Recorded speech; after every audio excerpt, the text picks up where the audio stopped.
If I could get with every engineer before they decide on where the D-rings go in a toy hauler, I would, but that's not happening.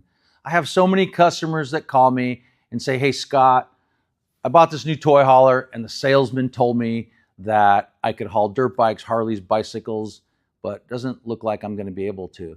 How can you help me? So what I end up doing is having to build a custom kit. This customer has a Thor Outlaw.